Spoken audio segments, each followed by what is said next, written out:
तो पिछले लेक्चर में हमने ये देखा था कि जैसे ये जो किडनी है, ये जो बॉक्स है जस्ट लाइक अ किडनी, ये किडनी की तरह, और किडनी की एक सेल है। तो किडनी की सेल में हमने देखा था कि जो क्रोमोसोम्स है, क्रोमोसोम नंबर 6 है। तो इसका जो है ये क्रोमोसोम नंबर 6, इसके ये हमने एमएससी देखा था, एमएससी क्लास 1 जो ये इसके साथ इसके पास जो पैटर्नल है और ये जो है क्रोमोसोम ये मैटरनल है। दोनों क्रोमोसोम का एमएससी कोड हमने देखा था, इसका 8, 4, 1, 11, 9, 7 एंड 13 35 था।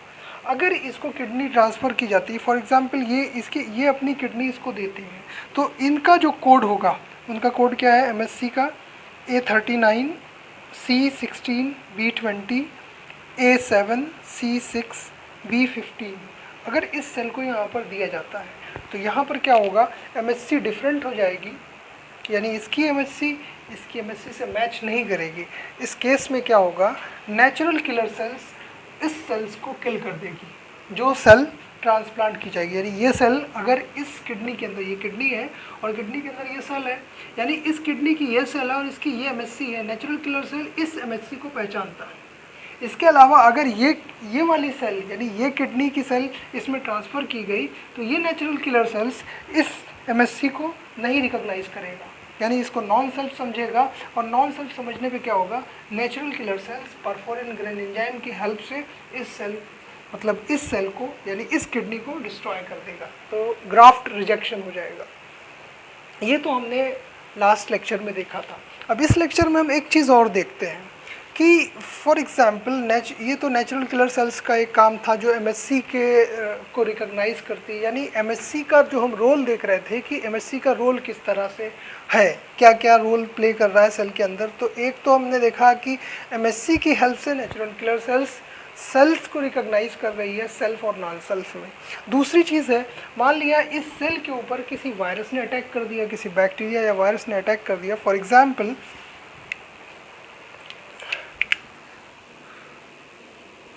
it is a virus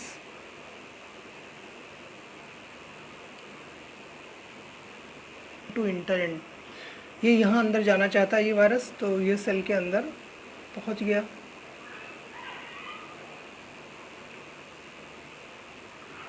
तो जैसे ये सेल के अंदर, ये किडनी के अंदर पहुँचा और किडनी से इस सेल के अंदर ये वायरस पहुँच गया। जब ये इस सेल के अंदर पहुँचेगा तो इस वायरस ने अपनी प्रोटीन बनानी है, क्योंकि वायरस क्या है, आरएनए है। तो आरएनए या डीएनए जो भी है, तो ये क्या करेगा, आरएनए से अपनी प्रोटीन बनाएगा।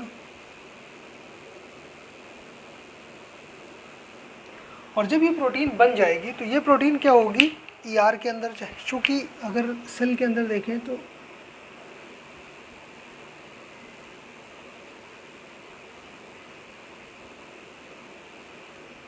ये ईआर है, तो ईआर के अंदर ये जब प्रोटीन बन जाएगी तो इस प्रोटीन को यहाँ पर एक कटर एंजाइम है,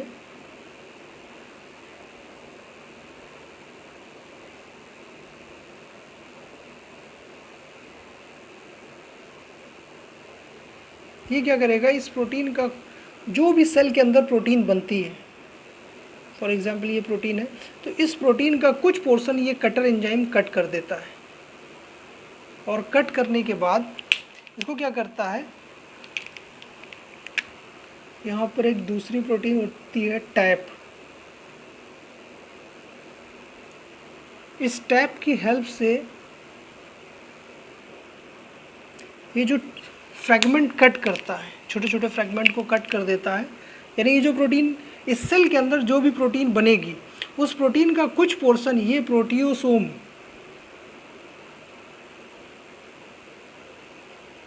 जो कटर है, ये क्या करता है, कुछ जो बनने वाली प्रोटीन होता है उसका कुछ सेगमेंट को कट कर देता है। और कट करने के बाद उस सेगमेंट को ईआर के अंदर ट्रांसफ़र कर देता है।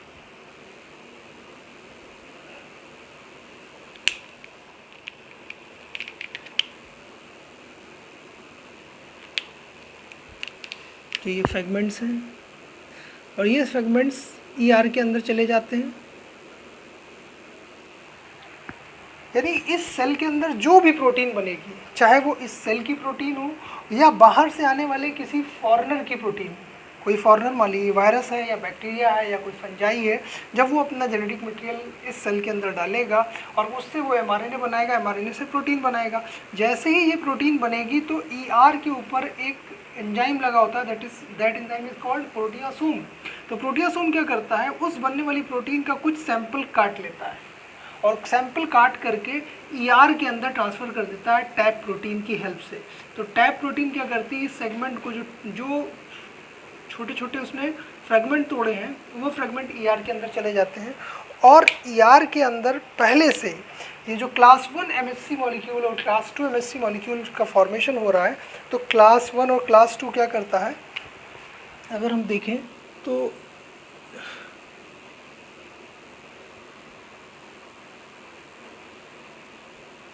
क्रोमोसोम नंबर 6 है, तो इससे क्या बनेगा, mRNA और mRNA से प्रोटीन, और प्रोटीन फॉर्म होने के बाद ER के अंदर जाएगी, प्रोटीन राइबोसोम से बाइंड, प्रोटीन जो है ER के अंदर जाएगी और ER के अंदर जाने के बाद क्या होगा, प्रोटीन की फोल्डिंग होगी। यानी अगर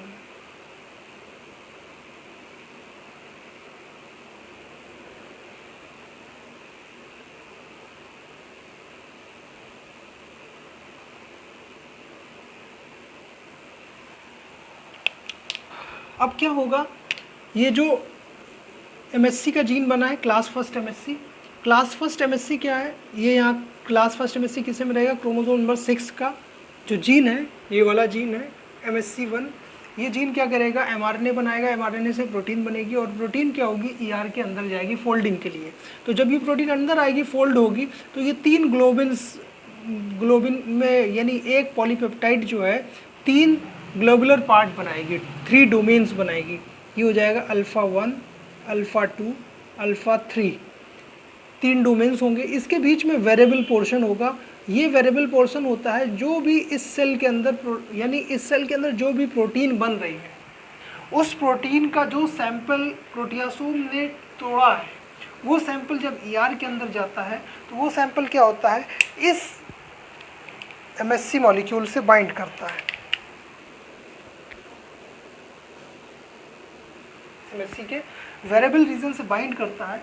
और बाइंड करने के बाद वो क्या करता है, चूँकि इसका कॉम्प्लीमेंट्री रीजन होता है, जो यहाँ पे प्रोटीन होगी उसका यहाँ पे कॉम्प्लीमेंट्री MHC के वेरिएबल रीजन पे होगा, और ये इससे बाइंड करने के बाद क्या होगी, ये MHC आगे प्रोसीड करेगी फॉरवर्ड, और फिर उसके बाद ये क्या होगी, ये MHC आकर सेल के सरफेस पर बाइंड एक्सप्रेस हो जाएगी।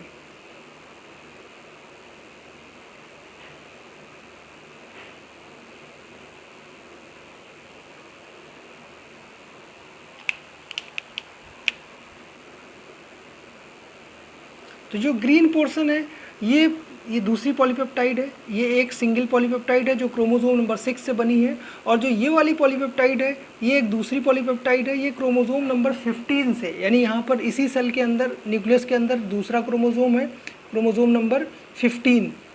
तो 15 का भी mRNA बनेगा, और mRNA बनने के बाद इसकी भी प्रोटीन बनेगी, और ये प्रोटीन क्या होगी, ER के अंदर आएगी, और ये बनने वाली ये जो MHC जीन की फर्स्ट जो प्रोटीन थी उससे ये बाइंड कर जाएगी। तो ये क्या कहलाएगी, beta microglobulin. This is what, beta microglobulin. ये बीटा माइक्रोग्लोबिन चेन है, और ये अल्फ़ा 1, अल्फ़ा 2, अल्फ़ा 3, अल्फ़ा 1 और अल्फ़ा 2 के बीच में जो ग्रूव है, यानी V शेप जो ग्रूव है, इस ग्रूव में क्या होगा, जो इस प्रोटीन, जो यहाँ पर ER के अंदर जो भी प्रोटीन है उसका सैंपल यहाँ पर बाइंड करेगा और वो इस सैंपल को ऊपर प्रेजेंट कर देगा। सपोज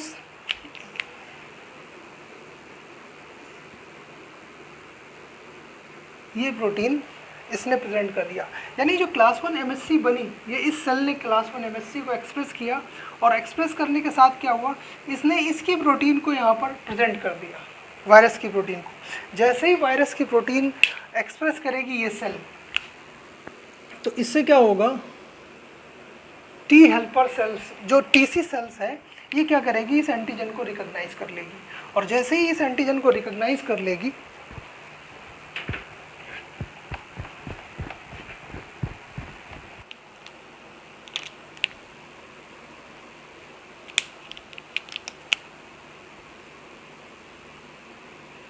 पीसीआर के थ्रू इस एंटीजन से बाइंड करेगी, और जैसे ही इस एंटीजन से बाइंड करेगी फिर ये क्या करेगी, दूसरे सिग्नल से इस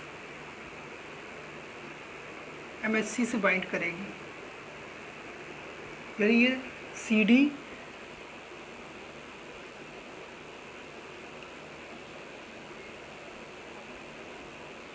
CD8 से ये क्या करेगी, एमएससी के अल्फ़ा 1 अल्फ़ा 2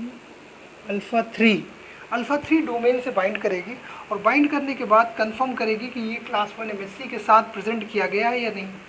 अगर ये कंफर्म हो जाएगा कि ये सेल जो है इसने क्लास 1 एमएससी के साथ इस एंटीजन को प्रेजेंट किया है, तो ये टीसी सेल्स क्या करेगी, यहाँ से परफोरिन और ग्रेन एंजाइम इस सेल पर डाल देगी, यानी इस सेल की लिसिस हो जाएगी। यानी इस सेल ने क्या किया, सैंपल प्रेजेंट किया जो भी इसके अंदर प्रोटीन बन रही थी। तो यहाँ पर क्या हो रहा था, इस वायरस की प्रोटीन बन रही थी,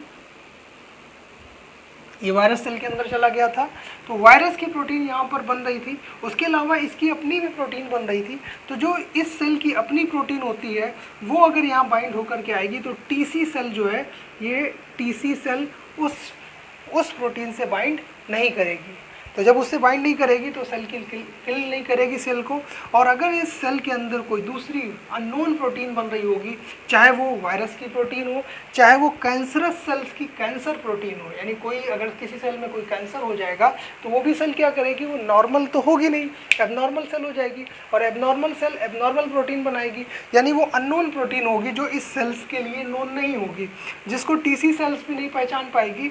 तो जब उसे लगेगा कि ये बाहरी कोई मतलब अननोन है, नॉन सेल्फ प्रोटीन है, तो फिर टीसी सेल उससे बाइंड कर जाएगी, और बाइंड करने के बाद CD8 के थ्रू अल्फ़ा 3 डोमेन को आइडेंटिफाई करेगी, और जैसे ही पता चलेगा कि क्लास 1 MHC से बाइंड है, this is what class 1 MHC।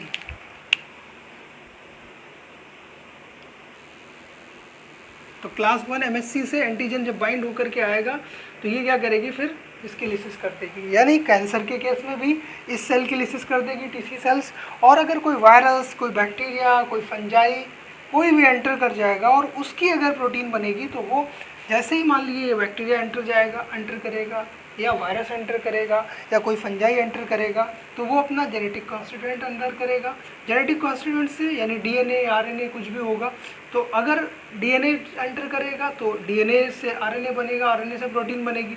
अगर आरएनए अंदर करेगा तो आरएनए से प्रोटीन बनेगी, और प्रोटीन जैसे ही फोल्ड होगी या प्रोटीन को आगे पैकेजिंग यानी सेल के अंदर प्रोटीन पहुंचेगी, तो प्रोटियासोम जो ईआर पे लगा हुआ है वो क्या करेगा, उसका कुछ पोर्शन प्रोटीन का कट कर देगा, और कट करके उसके सैंपल को क्या करेगा, ईआर के अंदर डाल देगा।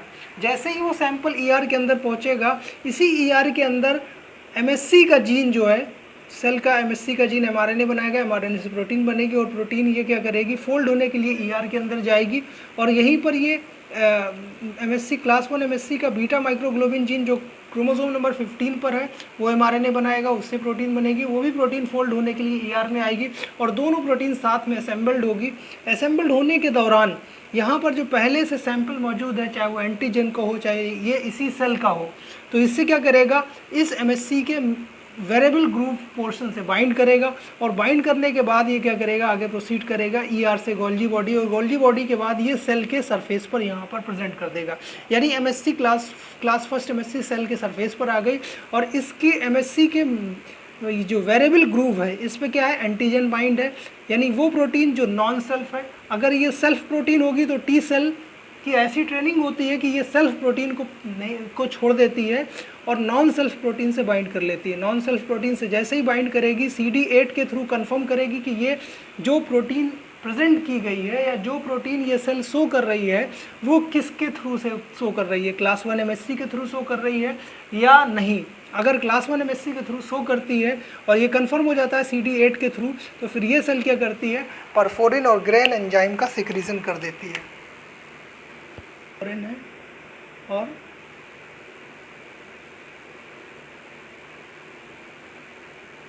Gran enzyme.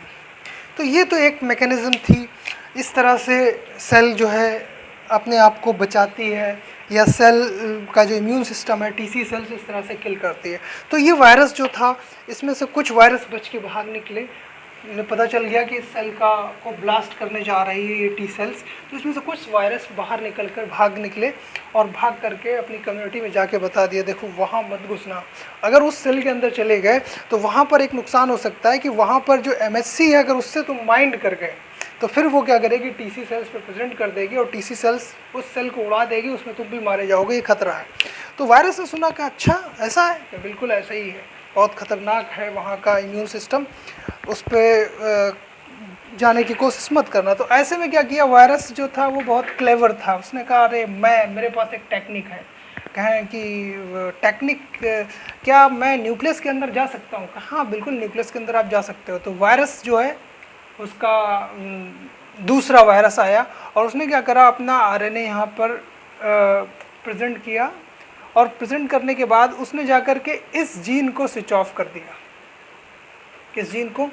इसने जाकर के इस सेल के न्यूक्लियस के अंदर जो जीन था, जो क्रोमोसोम नंबर 6 पर क्लास 1 MHC का जीन था, उसको इस वायरस ने क्या करा, स्विच ऑफ कर दिया।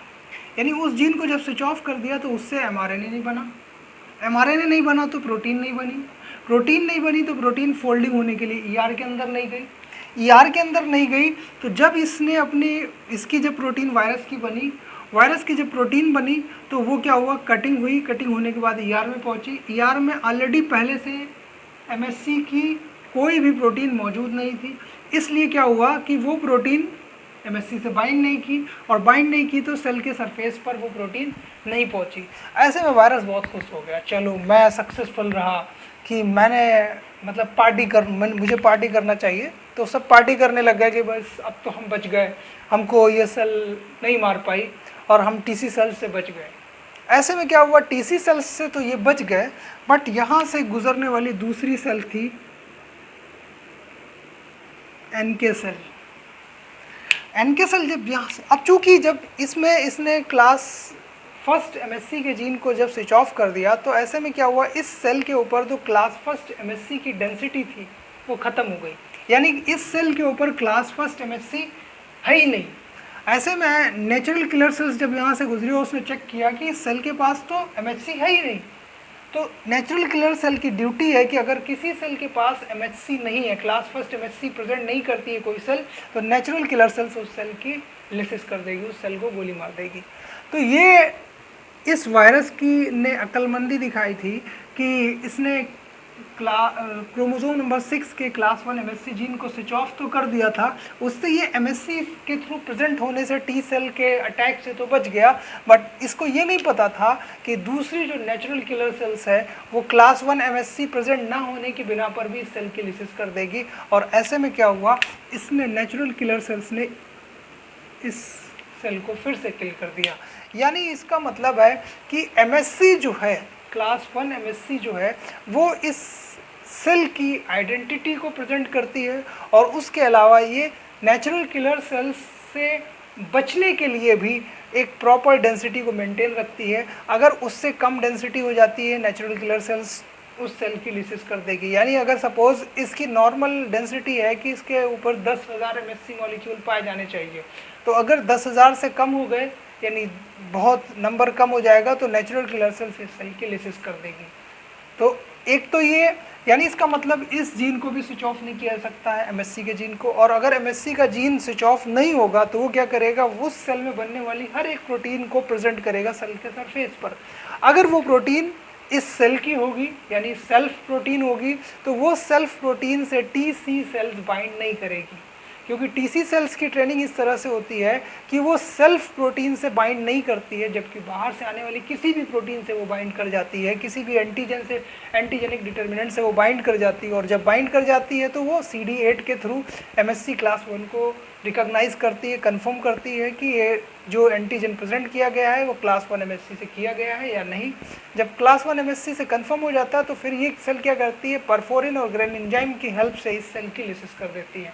यानी अगर किसी सेल के अंदर कोई वायरस है, पैथोजन है, कोई भी बैक्टीरिया या कुछ भी है, तो उस सेल को टीसी सेल डिस्ट्रॉय कर देगी। और अगर इस सेल को कैंसर हो गया है, यानी ये सेल ने अपना एमएससी के जीन को म्यूटेट कर दिया है, या इस सेल की नॉर्मल, ये सेल जो है इस सेल की नॉर्मल प्रोटीन में म्यूटेशन हो गया, अगर इस सेल में कैंसर हो गया तो इसमें बनने वाली प्रोटीन में म्यूटेशन होगा।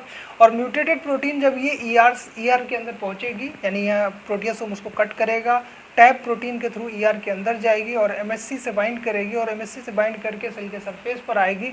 और जैसे ही सेल के सरफेस पे आएगी तो वो अल्टर्ड प्रोटीन यानी म्यूटेटेड प्रोटीन टीसीआर उसको रिकॉग्नाइज कर लेगा, बाइंड कर जाएगा और CD8 के थ्रू प्रेजेंट चेक करेगा कि ये एमएससी क्लास फर्स्ट से रिप्रेजेंट की गई है या नहीं।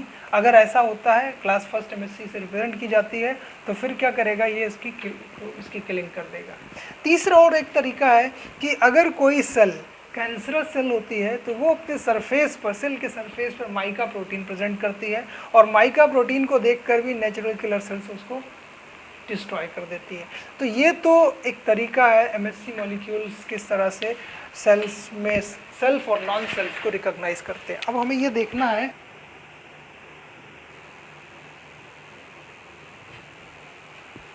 जो जीन है, ये क्रोमोसोम नंबर 6 है मैटरनल, और ये क्रोमोसोम नंबर 6 है paternal, and this is the chromosome number 15, maternal and paternal also। अब ये क्या करेगा, इससे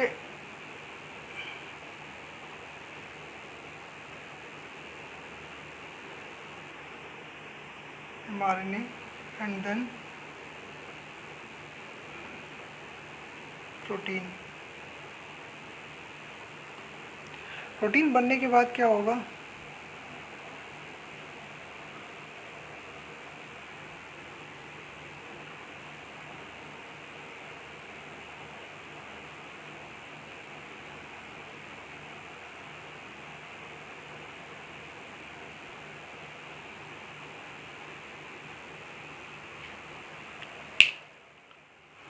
प्रोटीन जो है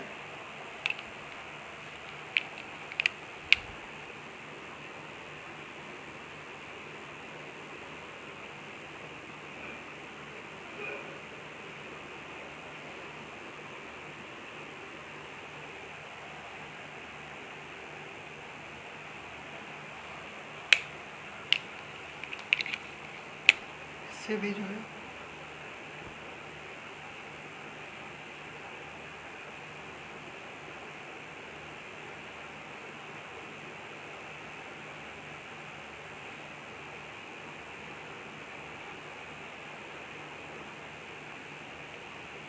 ये प्रोटीन ईआर के अंदर आ जाएगी।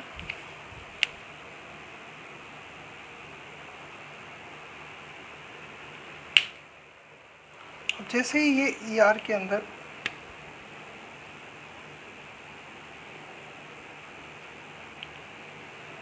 प्रोटीन आ जाएगी, तो ये होगी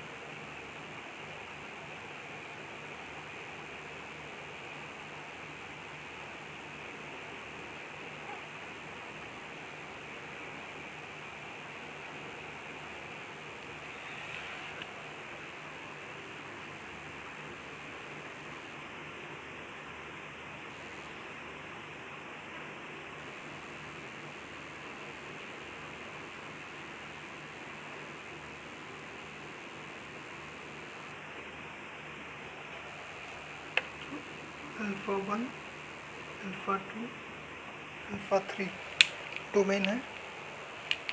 और ये जो क्रोमोसोम नंबर 15 से बनने वाली ये प्रोटीन आकर के इससे बाइंड कर जाएगी, इसे बीटा माइक्रो ग्लोबिन। और चूँकि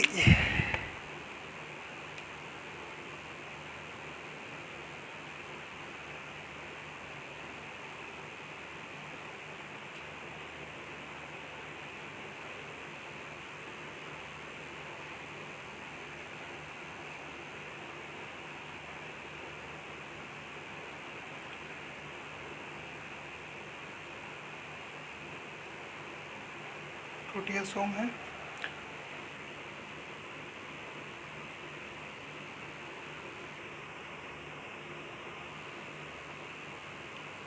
उस प्रोटीन के सेगमेंट कर देगा और वो प्रोटीन टैप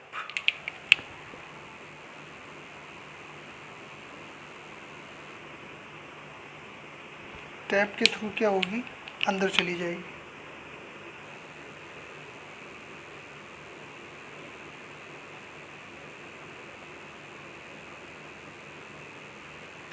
फॉर एग्जांपल एक ट्रायंगल प्रोटीन है जो इसके अंदर गई, ये प्रोटीन इसका कॉम्प्लीमेंट्री होगी और इसमें जा कर के बाइंड कर जाएगी। और बाइंड करने के बाद क्या होगा,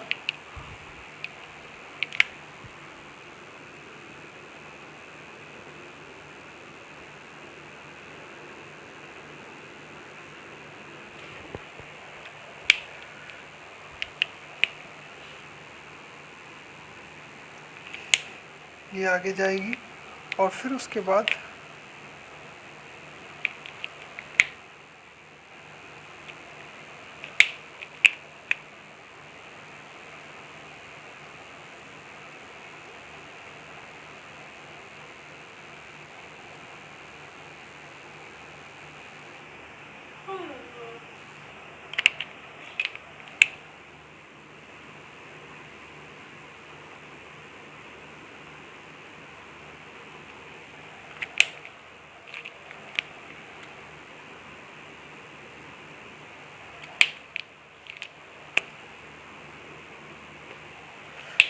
ये एमएससी मॉलिक्यूल जो है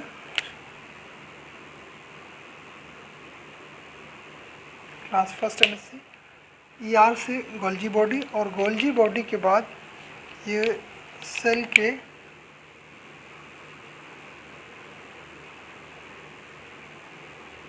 सरफेस पर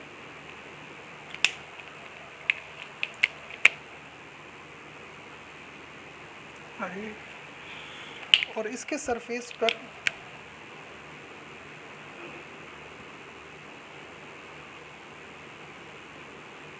ये प्रोटीन बाइंड है। इसमें अल्फ़ा 1 ग्लोब, अल्फ़ा 2, अल्फ़ा 3 ये एक पॉलीपेप्टाइड है और ये दूसरी पॉलीपेप्टाइड है, बीटा माइक्रो ग्लोबिन चेन, यानी ये अल्फ़ा ग्लोबिन चेन है और दूसरी जो है ये बीटा माइक्रोग्लोबिन चेन है। दोनों जब इससे बाइंड करेंगी तो ये कहलाएगी क्लास 1 एमएससी।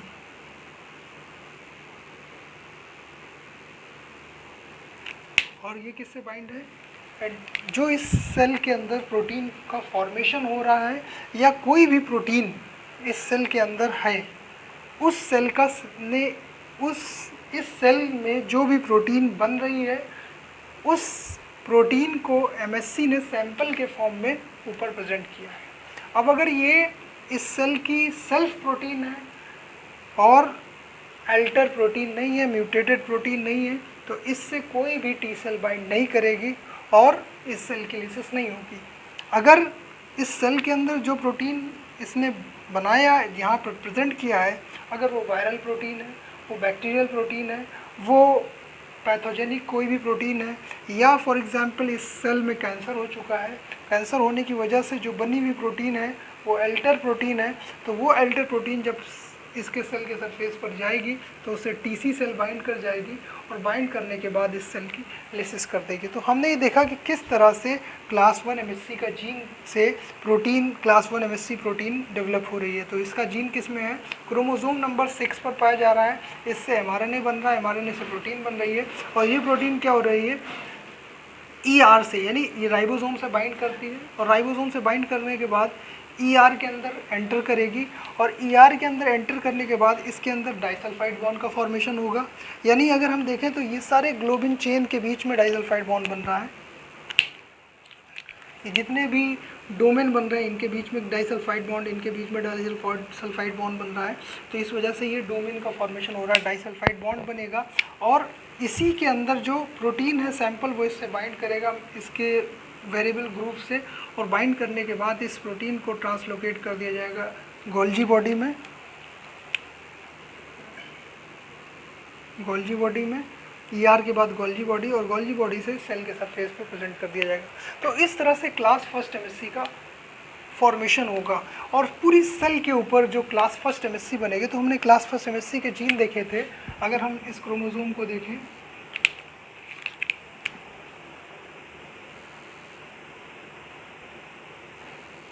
तो ये जो जीन था, जीन नंबर पहला A था, फिर C था, फिर B था। इसके हमने देखे थे 1 से 50 तक एलील्स हो सकते हैं। यानी अगर हम इसको देखें तो ये हो सकता है A5 हो सकता है, इसके भी ऐसे ही, इसका मान लीजिए 7 है, C7 हो गया, B10 हो गया। तो इससे भी क्लास 1 MSC का जीन mRNA बनेगा, और mRNA से प्रोटीन बनेगी, और प्रोटीन इसमें जाएगी, और इससे ये क्लास 1 MSC बनेगी। इससे भी क्लास 1 MSC बनेगी, इससे भी क्लास 1 MSC बनेगी, और सारी क्लास 1 MSC वेरिएबल होंगी। उसके अलावा इस वाले, यानी ये मैटरनल क्रोमोसोम है, ये मैटरनल क्रोमोसोम नंबर 6 है, और इसी तरह से पैटर्नल क्रोमोसोम नंबर 6 जो होगा, पैटर्नल क्रोमोसोम नंबर 6 जो होगा, उसमें भी सेम यही सिस्टम होगा।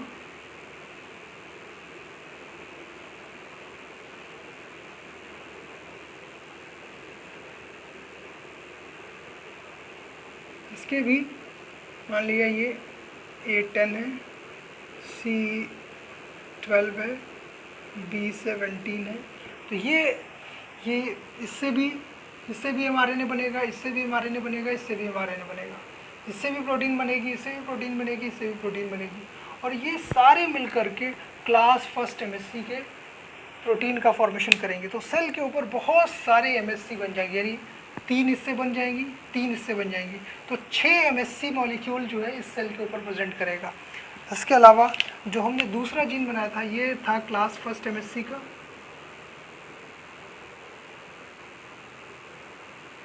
और इसके नीचे दूसरा था MSC क्लास थर्ड, और इसके नीचे तीसरा था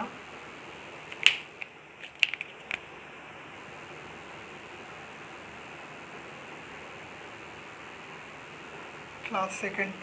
इसमें जीन था DR, DQ, DP। तो इसके भी ऐसे ही वेरिएंट होंगे, और इससे भी क्या बनेगा, क्लास सेकंड MSC बनेगा, इससे भी क्लास सेकंड MSC बनेगा, इससे भी क्लास सेकंड MSC बनेगा। तो यानी 3 इससे क्लास सेकंड MSC बनेंगे, और 3 इससे क्लास सेकंड MSC बनेंगे। तो इस तरह से इस सेल पर, यानी इस सेल के ऊपर 6 क्लास 1 MSC बनेंगे, और 6 क्लास 2 MSC बनेंगे। फॉर एग्जाम्पल जैसे यहाँ पर हम देखें,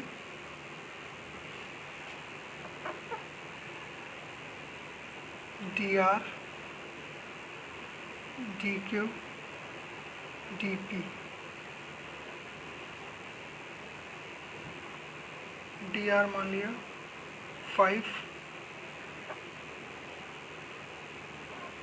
DQ 4, DP 12। ये इससे हो गया। दूसरा वाला मान ले, यहाँ पर जो दूसरा सेकंड जीन है,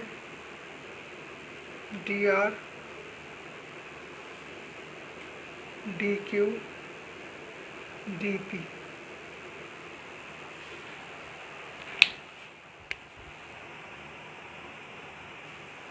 DR मान लिया ये 10 है,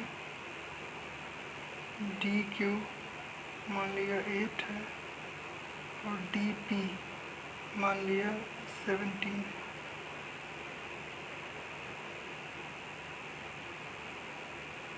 तो ये सारे मिल करके क्लास सेकेंड MSC बना रहे हैं।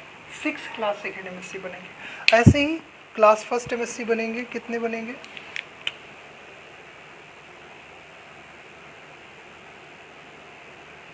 A5, C7, B10। एक ये बन जाएगा, दूसरा बन जाएगा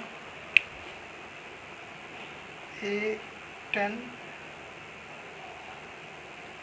C12 B17।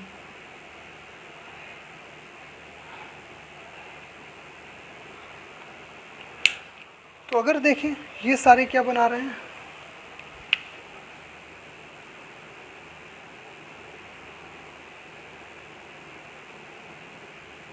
Class first MSc. तो इस सेल के ऊपर टोटल कितने एमएससी बन रहे हैं? 6 बन रहे हैं क्लास फर्स्ट एमएससी, 6 एमएससी हैं क्लास फर्स्ट, और 6 एमएससी हैं क्लास सेकेंड। तो अगर क्लास सेकेंड एमएससी है, इसका मतलब ये सेल क्या होगी? Antigen presenting cell, APC cell. और अगर ये एंटीजन प्रेजेंटिंग सेल नहीं है तो इसके ऊपर सिर्फ क्लास 1 एमएससी पाए जाएंगे।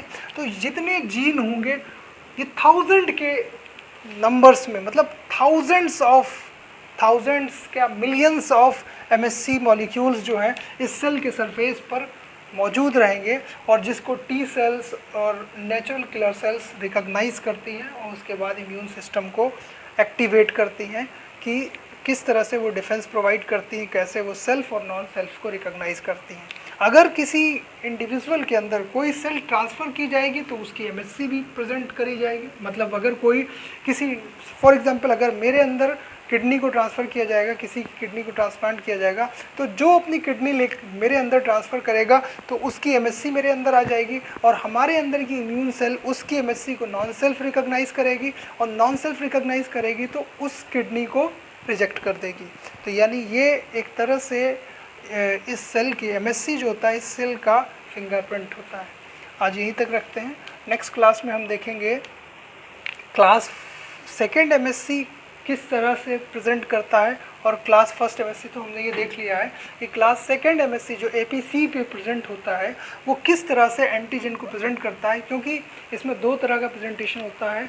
एक होता है एंडोजिनस और एक्सोजिनस, दो तरह का एंटीजन होता है। अगर बॉडी के अंदर ही कोई एंटीजन मौजूद है, यानी फॉर एग्जाम्पल कोई कैंसरस सेल है, उसकी कोई प्रोटीन बन रही है और वो प्रोटीन एल्टर है, तो वो एंडोजिनस हो जाएगा, यानी वो प्रोटीन एंडोजिनस हो जाएगी। अगर बॉडी के अंदर ही, सेल के अंदर ही कोई प्रोटीन बन रही है, यानी सेल के अंदर ही कोई वायरस घुसा हुआ है और वो वायरस कोई प्रोटीन बना रहा है, तो वो एंडोजिनस कहलाएगा, और उस एंडोजिनियस प्रोटीन को प्रेजेंट करेगी क्लास 1 एमएससी। और अगर कोई सेल किसी बाहर से किसी पैथोजन को, किसी वायरस को, बैक्टीरिया को इनगल्फ करती है, और इनगल्फ करने के बाद उसका सैंपल प्रेजेंट करती है क्लास सेकेंड एमएससी से, तो वो कहलाता है एक्सोजिनस एंटीजन। तो class second MSc exogenous antigen को प्रेजेंट करती है और class first MSc endogenous antigen को प्रेजेंट करती है।